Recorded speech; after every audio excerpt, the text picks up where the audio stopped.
நண்பர்களே, இந்த பதிவை கொஞ்சம் கேளுங்க.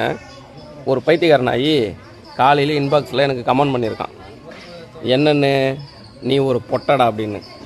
அவனுக்கு மட்டும் கிடையாது, இது வரைக்கும் எனக்கு யார் யாரெல்லாம் பொட்டன்னு கமெண்ட் பண்ணாங்களோ உங்கள் எல்லாருக்கும் இந்த பதிவு. என்னை திட்டுற உங்கள் ஐடி எடுத்து மென்ஷன் பண்ணி எனக்கு வீடியோ போட ரொம்ப நேரம் ஆகாது. ஏன் உங்கள் ஐடி எடுத்து மென்ஷன் பண்ணி போட்டுக்கிட்டு உங்களை ஒரு ஆளாக்கிக்கிட்டு, அதனால் என்னை பொட்டன் கமெண்ட் பண்ணுற எல்லாருக்கும் இந்த பதிவு. இவன் என் ரெண்டாவது புள்ள அமுதன், ஆம்பளை பிள்ளை. புள்ள அகத்தியன், ஆம்பளை பிள்ளை, ஸ்கூலுக்கு போயிருக்கான். மூணாவது என் பொண்டாட்டி மாசமாக இருக்கா.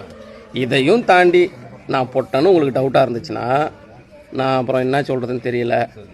உங்கள் வீட்டில் யாராச்சும் பொட்டை இருந்தால் சொல்லுங்கள், நான் பொட்டையா கடாவான்னு காமிக்கிறேன். சரியா? நான் ஏதாவது தப்பாக பேசியிருந்தா மன்னிச்சிருங்க. இது என்னை திட்டுறவங்களுக்காக மட்டும்தான். சரியா? ஏன்னா என் ஃப்ரெண்ட்ஸு ஃபாலோவர்ஸ் நிறைய பேர், என்ன பிடிச்சவங்க, எனக்கு பிடிச்சவங்க நிறைய பேர் இருக்காங்க. நீங்களும் என்னை மன்னிச்சிருங்க. ஏன்னா சமூக வலைத்தளத்தில் நான் பேசுகிற விஷயம் கரெக்டாக தப்பான்னு தெரியல. அந்த அளவுக்கு நான் பாதிக்கப்பட்டிருக்கேன். அந்த அளவுக்கு என்னை திட்டுறாங்க.